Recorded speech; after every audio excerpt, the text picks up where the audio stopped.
The Galactic University's surprise. Jack Chen stood at the base of the towering spire that housed the Galactic University, his duffel bag slung over his shoulder and his heart pounding with a mixture of excitement and trepidation. The iridescent, crystalline structure seemed to defy gravity, its twisting form stretching so high that its apex disappeared into the swirling, purple clouds of Nexus Prime. As the first human exchange student to be accepted into this prestigious institution, Jack felt the weight of responsibility pressing down on him. He wasn't just here to learn. He was here to represent his entire species to a galactic community that viewed Earth as little more than a backwater curiosity. Taking a deep breath of the slightly sweet alien air, Jack stepped onto the grav lift at the building's base.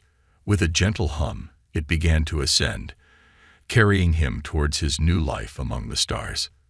The lift deposited Jack in a bustling atrium, filled with a dizzying array of alien life forms. Beings of all shapes, sizes, and consistencies moved about with purpose, their appendages clutching data pads or gesticulating in animated conversations. Jack tried not to stare, but it was hard not to gawk at the sheer diversity on display. A holographic guide materialized beside him, its form shifting between various alien species in a dizzying display. "Welcome, Jack Chen of Earth," it said in a melodious voice. "Please proceed to the registrar's office to complete your enrollment." Following the guide's directions, Jack made his way through the throng of aliens, acutely aware of the curious glances and whispers that followed him. He caught snippets of conversation in languages his universal translator struggled to keep up with. "Is that a human? I thought they were larger. Careful, I heard they're radioactive." Jack suppressed a chuckle at the last comment. If only they knew the truth about Earth's reputation as a death world. The registrar's office was a sleek, minimalist space staffed by a being that looked like a cross between an octopus and a tree. Its bark-covered tentacles danced over a series of floating holograms as Jack approached. "Ah, the human exchange student," the registrar said, its voice a pleasant rustle of leaves. "We've been expecting you. Let's see, Jack Chen. Yes, here we are. Your course load has been pre-approved by the exchange committee." Jack nodded, feeling a flutter of anticipation. He'd spent months preparing for this moment, studying everything from xenobiology to advanced quantum mechanics. The registrar's tentacles continued to manipulate the holograms. Basic xenolinguistics, advanced multidimensional calculus, comparative galactic cultures, and, oh my, Jack's brow furrowed at the registrar's sudden pause. "Is there a problem?" The bark-covered being's leaves rustled in what Jack interpreted as concern. "It seems there's been a last-minute addition to your schedule. Extreme Survival 101. Extreme Survival," Jack echoed, confusion evident in his voice. "I don't remember signing up for that." The registrar's tentacles waved in a gesture that might have been a shrug. "It's listed here as a mandatory course for all students from—" "Ah, I see. It's required for all students from classified Deathworlds." Jack blinked in surprise. "But Earth isn't officially classified as a Deathworld. We're still under evaluation by the Galactic Council." "Indeed," the registrar agreed, its leaves rustling thoughtfully. "However, it seems the university has decided to err on the side of caution. The course is designed to, how shall I put this, ensure that students from potentially hazardous environments don't pose a risk to themselves or others." Jack felt a mix of indignation and amusement. On one hand, it was frustrating to be treated as a potential threat. On the other, the idea of an extreme survival course seemed almost laughable to someone who had grown up on Earth. "I see," Jack said, keeping his tone neutral.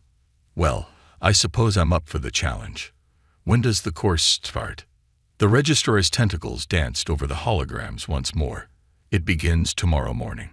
You'll need to report to Lecture Hall X17 at 800 hours, Galactic Standard Time. I must warn you, Mr. Chen, this course has a reputation for being intense." Jack nodded, a small smile playing at the corners of his mouth. "I'll keep that in mind. Thank you for your help." As he left the registrar's office, Jack's mind raced with possibilities. What could a galactic university possibly consider extreme survival? Images of alien monsters and hostile environments flashed through his imagination. Whatever it was, he was determined to prove that humans could handle anything the universe threw at them. Making his way to his assigned dormitory, Jack couldn't help but feel a thrill of excitement. This unexpected addition to his course load might just be the perfect opportunity to show the galactic community what humans were truly capable of. His room, a sleek pod designed to accommodate a wide range of alien physiologies, adjusted its environment as he entered. The temperature shifted to a comfortable Earth norm, and the gravity calibrated to match that of his homeworld. Jack tossed his duffel bag onto the morphing bed and sat down, pulling out his data pad to review the course description for Extreme Survival 101. The more he read, the wider his eyes grew. The course outline included topics like surviving in vacuum without equipment, navigating temporal anomalies, and emergency xenobiological first aid. It was a far cry from the wilderness survival courses he'd taken back on Earth.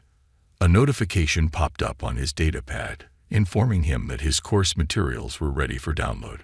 Jack tapped the screen, and a flood of information poured into the device. Diagrams of alien anatomy, star charts of hazardous regions of space, and protocols for dealing with everything from hostile flora to sentient gas clouds filled his screen. As he scrolled through the information, a thought occurred to Jack. If this was what the galactic community considered extreme survival, what did that say about the conditions on Earth? He'd always known his homeworld was considered challenging by alien standards, but this put things in a new perspective. A soft chime interrupted his musings, signaling that it was time for the new student orientation. Jack set aside his data pad and stood, taking a deep breath to center himself. As he left his room and joined the stream of alien students heading towards the orientation hall, he couldn't shake the feeling that his time at Galactic University was going to be far more interesting than he'd ever imagined. The orientation itself was a whirlwind of information, delivered by a series of holograms and telepathic broadcasts. Jack absorbed as much as he could, marveling at the sheer scope of the university's offerings. There were entire departments dedicated to fields of study he'd never even heard of, let alone considered. As the orientation wound down, Jack found himself surrounded by a group of curious alien students. Their questions came rapid fire, a mix of genuine curiosity and thinly veiled apprehension. "Is it true that humans can regenerate lost limbs?" asked a crystalline being whose body sparkled with internal light. No, that's not," Jack began, but was cut off by another question. "I heard humans can survive being frozen solid. Is that correct?" This from a gaseous entity contained within a shimmering force field. Jack shook his head, trying to keep up with the barrage of inquiries. "No, we can't survive being completely frozen. We're tough, but not that tough." A tentacled creature that seemed to be composed entirely of eyes blinked at him in rapid succession. "But you do consume chemicals that would be lethal to most species, do you not? For pleasure?" Jack couldn't help but laugh at that one. "Well, I suppose caffeine and alcohol could be considered toxic in large enough quantities, but—" He was interrupted by a booming voice that echoed through the orientation hall. "All right, students, orientation is concluded. Please return to your dormitories and prepare for your first classes tomorrow." As the crowd began to disperse, Jack caught snippets of conversation from his fellow students. "Can you believe they're letting a Deathworlder take classes with us? I heard their planet is so radioactive. They've evolved to eat radiation. Do you think it's safe? What if it goes berserk?" Jack sighed, realizing he had his work cut out for him. It wasn't just about acing his classes. He needed to change the entire galactic perception of humanity. As he made his way back to his dormitory, Jack's resolve strengthened.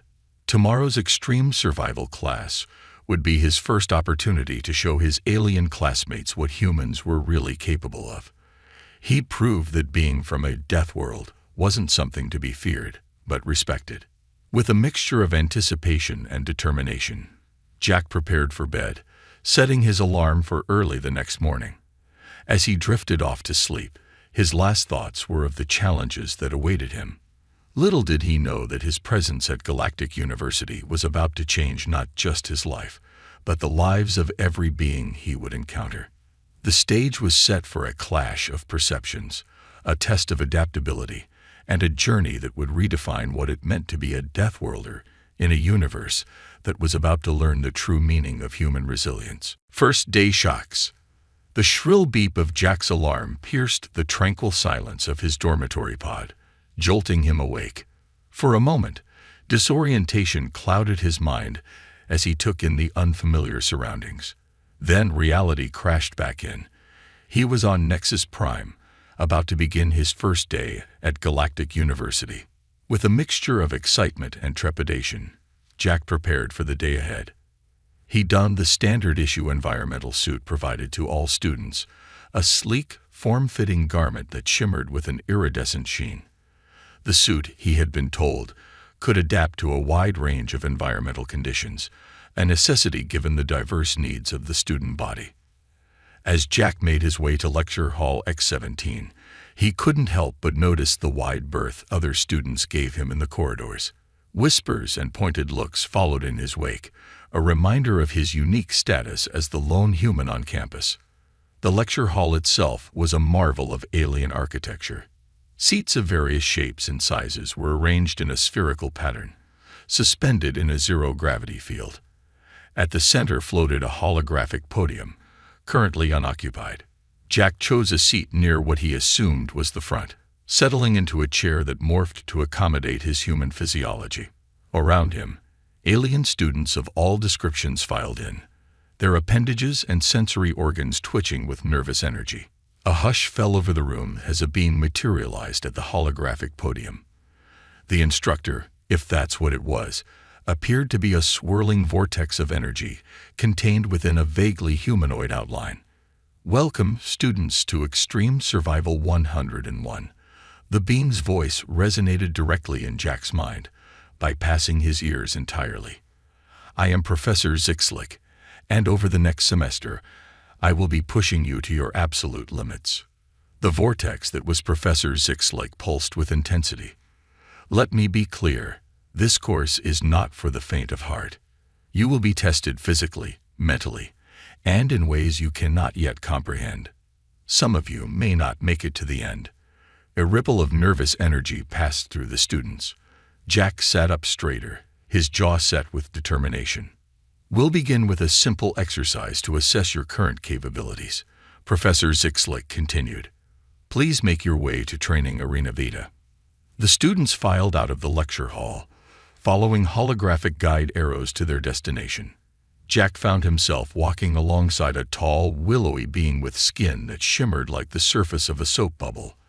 "I can't believe they're making us take this course," the alien muttered, its voice a melodious whisper. "It's not like we're all Deathworlders."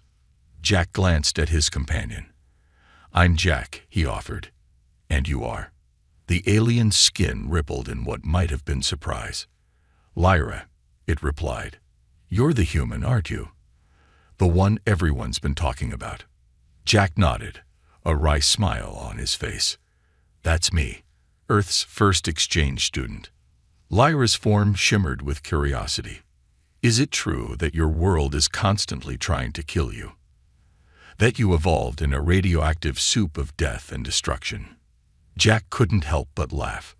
"Earth can be dangerous, sure, but it's not quite the hellscape you're imagining. We have beautiful forests, vast oceans, and plenty of places where life thrives." Before Lyra could respond, they arrived at Training Arena Vita. The space was enormous, easily the size of a football stadium, with various terrains and obstacles scattered throughout. Professor Zixlick's voice echoed in their minds once more. "Your first task is simple. Cross the arena and reach the far side. You may use any means at your disposal. Begin." The alien students hesitated, eyeing the treacherous landscape before them. Jack, however, felt a surge of adrenaline. This, at least, was familiar territory. Without hesitation, he set off at a brisk jog, quickly outpacing his classmates. The first obstacle was a series of deep pits filled with a bubbling, noxious-looking liquid. Jack easily leaped over them, his earth-born muscles propelling him farther than he'd expected in the slightly lower gravity. Next came a field of what appeared to be carnivorous plants, their razor-sharp tendrils whipping through the air. Jack ducked and weaved, relying on his quick reflexes to avoid being snagged. As he progressed, he became aware of the astonished looks from his classmates. Many had barely made it past the first set of obstacles, while others were using elaborate technological aids to navigate the course. A series of floating platforms presented the next challenge. Jack gauged the distances, then began leaping from one to another, his balance honed by years of extreme sports back on Earth. Halfway across the arena, a simulated sandstorm kicked up, reducing visibility to near zero. Jack pressed on, using his other senses to navigate. He could hear the struggles of his classmates behind him, their alien physiologies ill-equipped for such conditions. The final stretch involved crossing a field of what appeared to be electrified cables. Jack's environmental suit provided some protection, but he could feel the hair on his arms standing on end as he carefully picked his way through. With a final burst of speed, Jack reached the far side of the arena. He turned, panting slightly, to see Professor Zixlick materializing beside him. "Impressive, Mr. Chen." The professor's voice resonated in his mind. "You've completed the course in record time, and without the use of any technological aids. It seems the rumors about human adaptability weren't exaggerated after all." Jack caught his breath, watching as his classmates struggled to complete the course.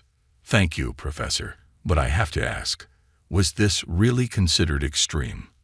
On Earth, we have obstacle courses not too different from this for recreational purposes." The professor's energy form pulsed with what might have been surprise. "Recreational. Fascinating. It seems we may need to recalibrate our understanding of human capabilities." As the other students finally began to reach the finish line, Jack could see a mix of exhaustion and awe in their alien features. Lyra, her shimmering form looking somewhat disheveled, approached him with wide eyes. "By the cosmic void," she breathed. "How did you do that?" "You move like a Deathworlder," Jack supplied with a grin. Lyra's skin rippled in what might have been a blush.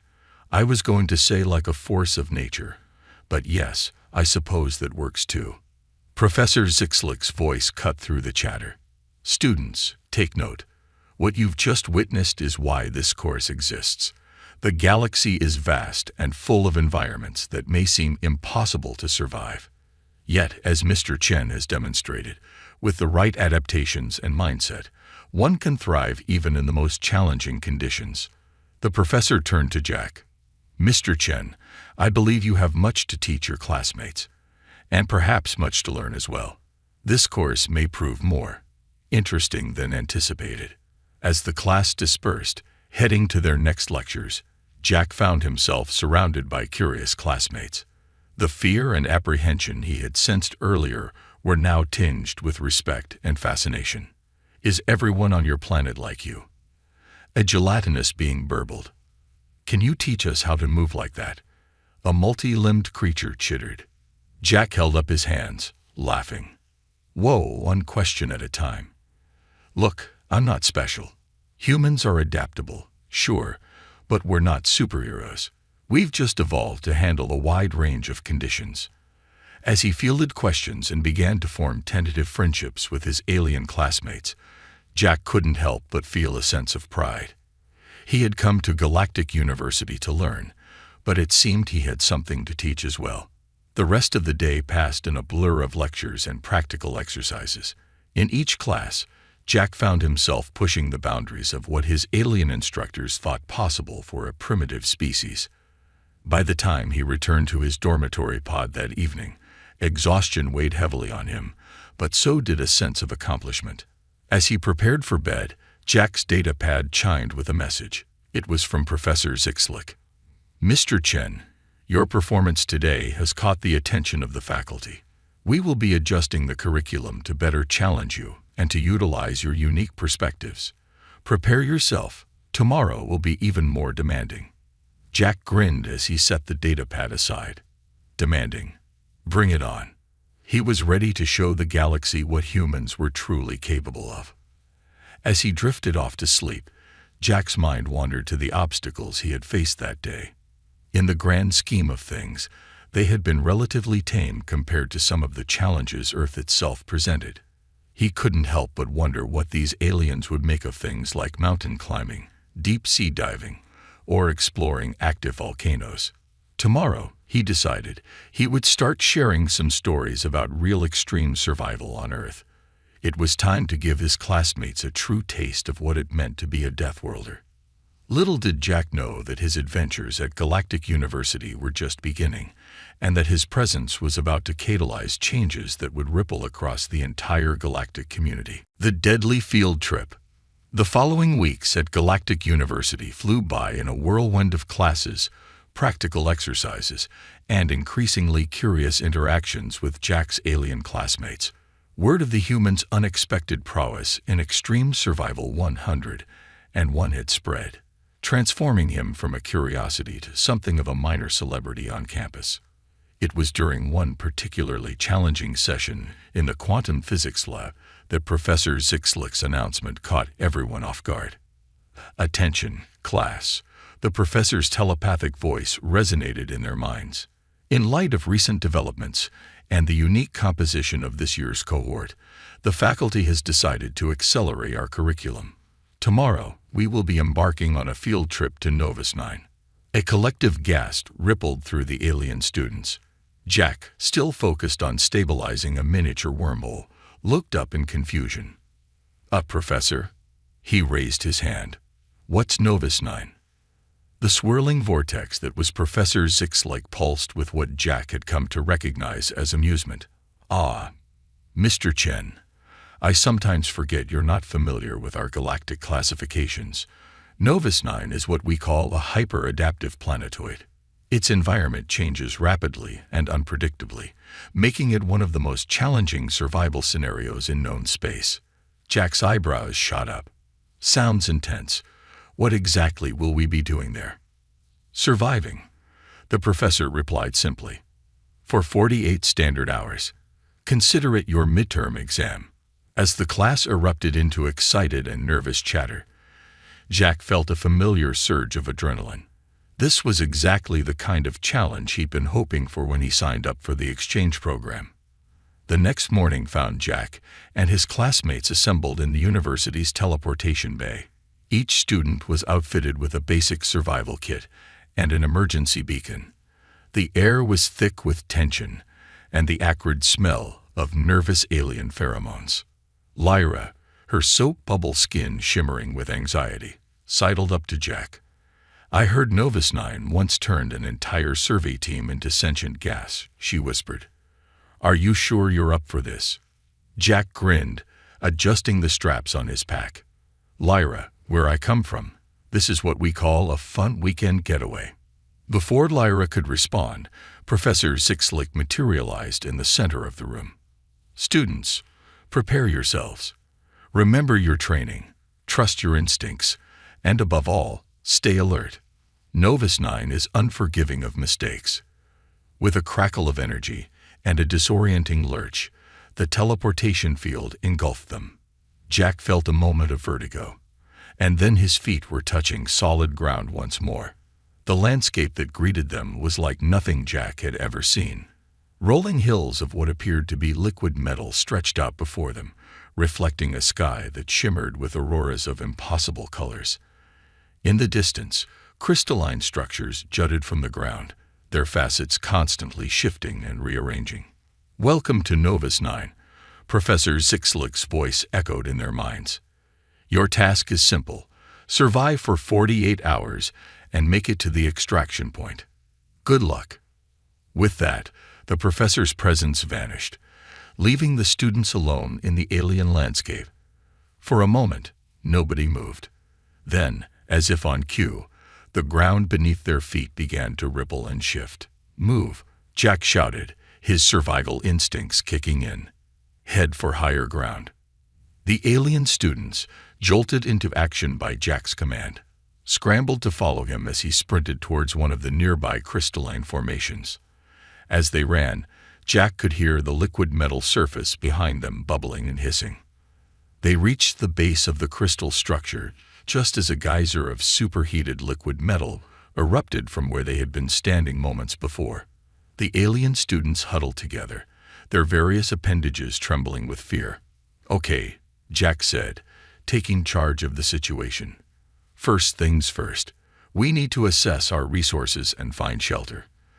This crystal formation looks stable for now, but who knows how long that'll last." As if in response to his words, the crystal began to hum ominously, its facets starting to rotate and realign. "Scratch that," Jack muttered. "New plan. We need to keep moving." For the next several hours, Jack led the group across the ever-changing landscape of Novus 9.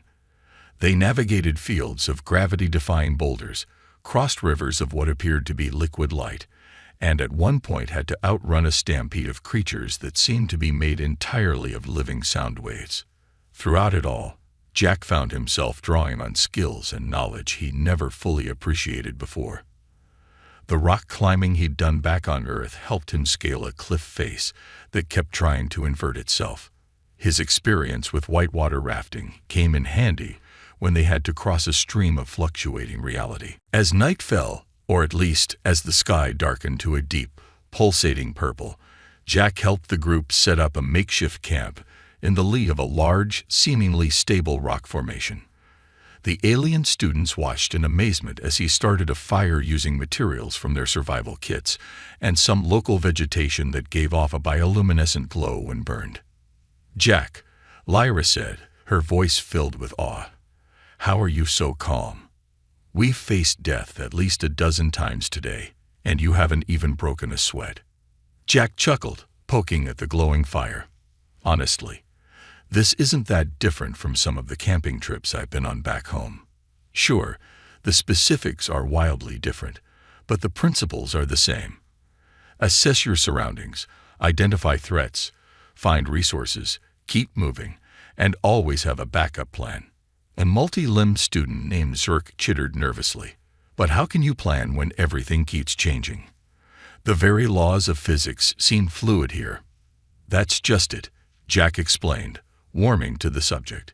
"You can't plan for every specific scenario, but you can cultivate a mindset that allows you to adapt quickly. On Earth, we have a saying, 'The only constant is change.' I guess that's doubly true here on Novus 9. As the night wore on, Jack found himself sharing stories of Earth's extreme environments, the searing heat of the Sahara, the crushing depths of the Mariana Trench, the frozen wastes of Antarctica.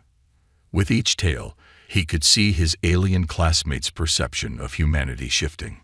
"So you're saying," a crystalline being named Quartz chimed in, "that humans routinely seek out these deadly environments for fun?"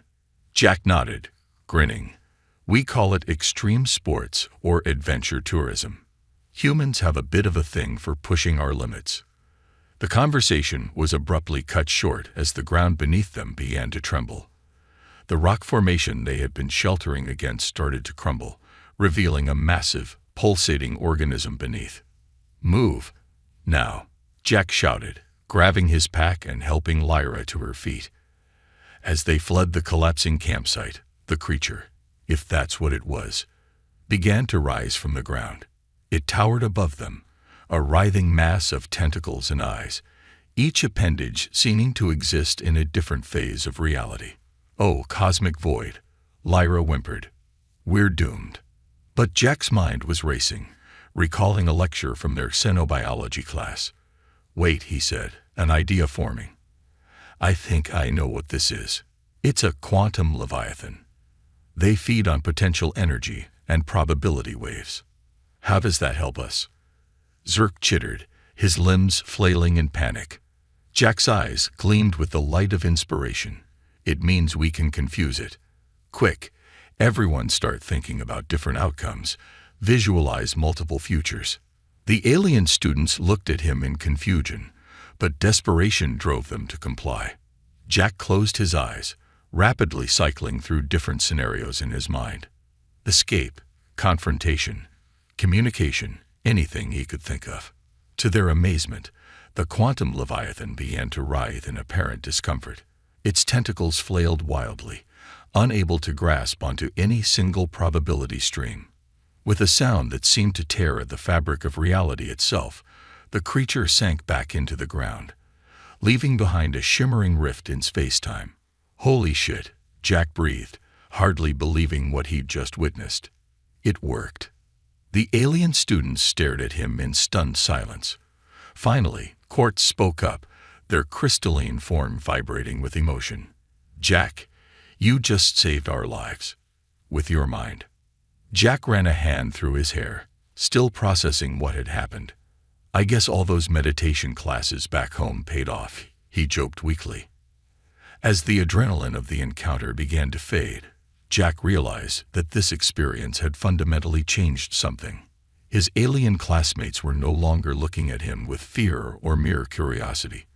There was respect in their eyes now, and something else, a dawning understanding of what it truly meant to be a Deathworlder.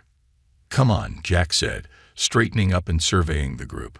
"We've still got a long way to go before we reach the extraction point. Let's move out." As they set off across the ever-shifting landscape of Novus 9, Jack couldn't help but feel a sense of pride. He had come to Galactic University to learn about the cosmos, but in the process, he was teaching the cosmos about humanity.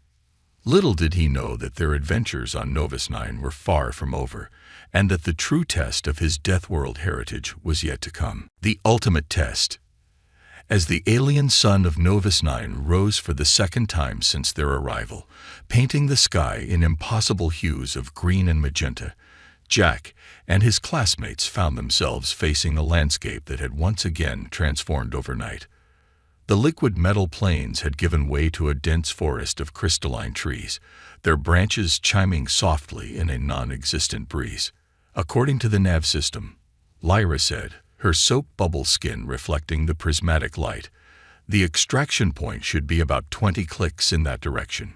She pointed towards a distant mountain range that seemed to be floating upside down in the sky. Jack nodded, trying to ignore the gnawing hunger in his stomach. Their supplies were running low, and the native flora and fauna of Novus 9 were too unpredictable to risk eating. "All right, team. We've made it this far. Just a few more hours, and we'll be home free." As they set off through the chiming forest, Jack couldn't help but feel a swell of pride for his alien classmates. In the past 36 hours, he had watched them grow from terrified students into capable survivors. Zurk, the multi-limbed alien, had developed a knack for predicting the planet's rapid environmental shifts. Quartz, the crystalline being, had discovered they could communicate with some of the silicon-based life forms they encountered.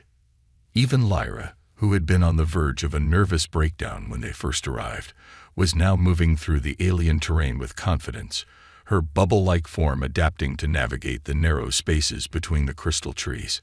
Their progress was steady but slow, each step carefully chosen in a world where the ground beneath their feet could literally disappear at any moment. They were about halfway to their destination when disaster struck. It started with a low rumble, barely perceptible at first. Then, without warning, the entire forest began to vibrate, the chiming of the crystal trees rising to a deafening crescendo. "Earthquake," Jack shouted, but even as the word left his mouth, he realized this was something far worse. The ground didn't just shake, it began to fold in on itself, reality warping and twisting like a piece of paper being crumpled by an unseen hand. Trees shattered, their crystalline shards flying through the air like deadly shrapnel. The sky and ground seemed to swap places, then merge, creating a nauseating kaleidoscope of color and motion. Reality quake. Quartz screamed, their usually melodious voice cracking with fear. The planet is reconfiguring itself. Jack's mind raced, adrenaline surging through his system. This wasn't just a survival scenario anymore. It was a fight against the very fabric of reality itself. "Everyone, link up," he shouted, grabbing Lyra with one hand and Zurk with another. "Whatever happens, don't let go." The alien students formed a chain, clinging to each other as the world around them unraveled. Jack could feel the pull of a dozen different gravitational fields, each trying to tear them in a different direction. The air itself seemed to be turning inside out, making breathing a painful, desperate act. For what felt like an eternity, they hung suspended in a maelstrom of fractured spacetime. Jack's human brain struggled to process what his senses were telling him, threatening to shut down under the assault of impossible stimuli. But deep within him, something primal awakened. The same indomitable spirit that had driven humanity to explore the deepest oceans, scale the highest mountains, and reach for the stars. In that moment, Jack Chen wasn't just a student or even a human. He was the embodiment of every ancestor who had ever stared death in the face and refused to blink. "Hold on," he roared, his voice somehow cutting through the chaos. "Focus on each other. We are the only real things in this madness." His words seemed to have an effect, not just on his classmates, but on reality itself. Like a bubble of sanity in an ocean of chaos, a sphere of calm began to form around their linked bodies. The fractured landscape swirled and raged around them, but could not touch them. Slowly, agonizingly, the reality quake began to subside. The world settled into a new configuration, a vast, barren plain of obsidian glass stretching as far as the eye could see. As Jack and his classmates disentangled themselves, they realized with a start that the distant mountain range, their extraction point, was now looming directly overhead, defying gravity. Is everyone okay?" Jack asked, his voice hoarse. A chorus of shaky affirmatives answered him. They were battered, disoriented, and thoroughly traumatized, but alive. "Jack," Lyra said, her voice filled with awe. "What did you do? How did you create that bubble of stability?" Jack shook his head, still trying to process what had happened. I don't know. I just knew we had to stay together, to hold on to something real." Zerk's appendages waved in an expression of wonder. "You imposed order on chaos through sheer force of will. I've heard legends of such abilities, but never believed they were real." Before Jack could respond, a familiar telepathic voice resonated in their minds. "Congratulations, students. You have survived the ultimate test." Professor Zixlick materialized before them, his energy form pulsing with what seemed to be pride. "In all my years of teaching, I have never seen a group handle a full planetary reconfiguration with such creativity." The students stared at their instructor in disbelief. "You mean this was part of the test?" Quartz chimed incredulously. "Not exactly," the professor admitted.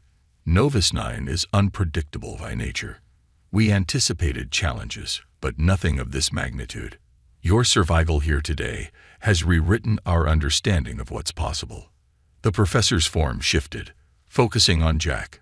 "Mr. Chen, your leadership and adaptability in the face of cosmic chaos were unexpected. You've demonstrated abilities that, quite frankly, we didn't believe your species capable of." Jack stood a little straighter, feeling the weight of his classmates' gazes. "With all due respect, Professor, I think you've underestimated not just humans, but all of us. We're not just individuals from different worlds. We're a team. We survived because we worked together, adapting to each other's strengths." Professor Zixlick's form pulsed with what might have been approval. "Well said, Mr. Chen. Perhaps there is more for us to learn from Earth than we realized. Now I believe you've all earned a trip to the medical bay and a hearty meal, if you'll follow me." As they prepared to teleport back to the university, Jack felt a tug on his sleeve. It was Lyra, her bubble-like form still quivering slightly from their ordeal. "Jack," she said softly, "I want you to know. I used to be afraid of Deathworlders. I thought you were all savage, dangerous creatures. But now I understand. Your strength isn't just physical. It's here." She gestured to her core, the alien equivalent of pointing to one's heart. Jack smiled, feeling the warm glow of pride and affection for his alien friends. "That strength is in all of us, Lyra. Sometimes it just takes facing down an impossible situation to bring it out. As the teleportation field enveloped them, Jack knew that something fundamental had changed. He had come to Galactic University to learn about the cosmos, but in the crucible of Novus 9, he had taught the cosmos something about humanity, and about the incredible potential that exists when different species work together. The adventures of Jack Chen and his alien classmates were far from over. Their survival on Novus 9 was just the beginning of a journey that would reshape galactic perceptions of humanity and redefine what it meant to be a citizen of the cosmos. As they materialized in the familiar halls of Galactic University, Jack couldn't help but grin. Whatever challenges lay ahead, he was ready to face them, not just as a human, but as part of a team that had stared into the face of chaos itself and emerged stronger for it. Little did they know, their experiences on Novus 9 were about to catapult them into the center of a galactic debate that would change the course of interstellar relations forever.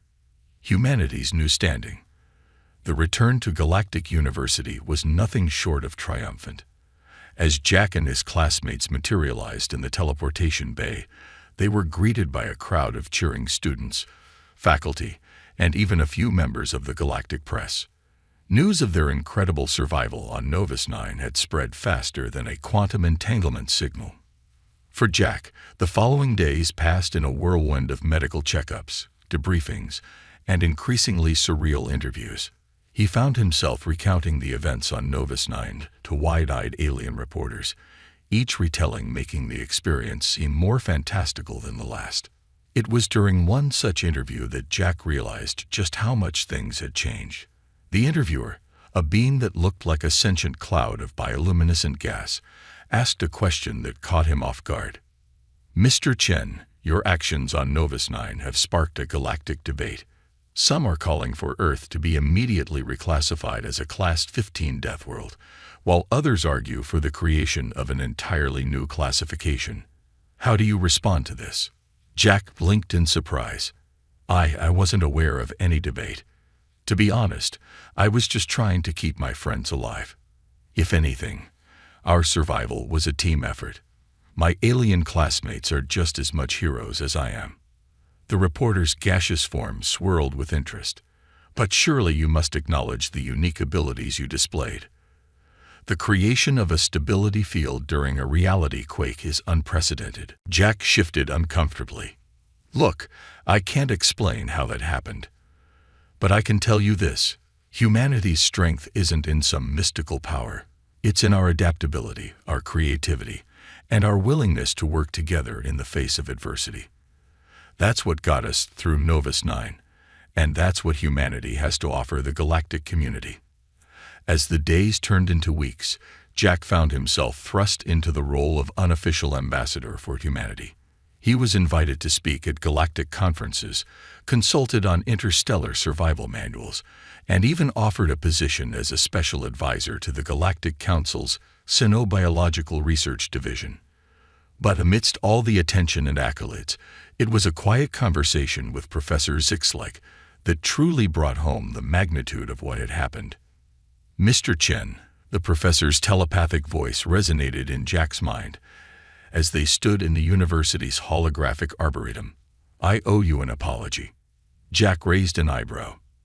"An apology, Professor? For what?" The swirling vortex that was Zixlike's form seemed to pulse with embarrassment. "For underestimating you. For underestimating humanity. When we first accepted you into our exchange program, it was with a mixture of curiosity, and I'm ashamed to admit, condescension. We saw humans as primitive beings from a barely habitable world, more of a scientific curiosity than potential equals." The professor's form shifted, expanding to encompass a holographic representation of the Milky Way. "But your actions on Novus 9, and your conduct since then, have forced us to reevaluate everything we thought we knew about your species. You've demonstrated that true strength comes not from biological advantages or technological prowess, but from something far more fundamental, the will to survive, to adapt, and to help others do the same." Jack felt a lump form in his throat. "Thank you, Professor. That means a lot coming from you, but I hope you understand. I'm not special. I'm just one human among billions. If anything, I hope my time here has shown that there's potential for greatness in every species, if given the chance. Zixlik's form pulsed with what Jack had come to recognize as approval. Well said, Mr. Chen. And it is precisely that attitude that has led to some rather significant changes in galactic policy. The holographic display shifted, showing a formal-looking document. The Galactic Council has just passed a resolution. Earth is to be reclassified, but not as a higher-level death world as some had suggested. Instead, they've created a new classification entirely: adaptive homeworld. This designation recognizes not just the challenges of your planet, but the unique adaptability of its dominant species. Jack's eyes widened as he read through the document. This changes everything, doesn't it? Indeed it does, Zixlik confirmed. Earth will now be fast-tracked for full membership in the galactic community. We'll be opening diplomatic relations, cultural exchange programs, and scientific collaborations on a scale previously reserved for only the most advanced civilizations. The professor's form shimmered with what might have been excitement. But more than that, Mr. Chen, you've sparked a revolution in how we approach interspecies cooperation.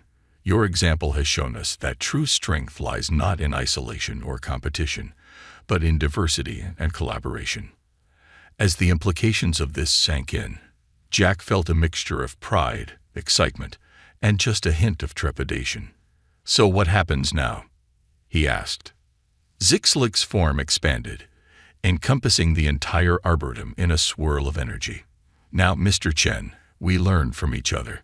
Humanity will bring its unique perspective and adaptability to the galactic stage, and in return, the wonders of the cosmos will be open to your species. The professor paused, his energy form coalescing into a more focused shape. But I suspect you have a more immediate question. What happens to you, Jack Chen, the human who changed the galaxy? Jack nodded, suddenly aware of the weight of expectation on his shoulders. That, my dear student, is entirely up to you. You've been offered positions in diplomacy, scientific research, and even galactic exploration. But perhaps most intriguingly, there's been a request from the Galactic University Board. Jack raised an eyebrow. What kind of request? They want to create a new course, Zixlik said, a note of amusement in his telepathic voice. Adaptive problem solving. Lessons from Earth.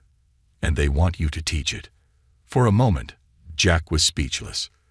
Then, slowly, a grin spread across his face. You know what, Professor? I think I'd like that.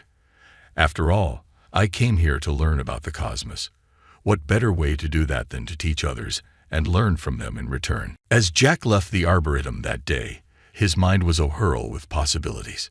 He thought of his classmates, now close friends, and how they had grown together. He thought of the challenges they had faced and overcome. But most of all, he thought of the future, a future where humanity and alien species work together, learning from each other and facing the challenges of the cosmos as one. The Galactic University's Extreme Survival 101 course had started as a test of human endurance. It had ended up becoming the catalyst for a new era of galactic cooperation. And Jack Chen, once just an exchange student from a backwater planet, found himself at the very heart of this cosmic revolution.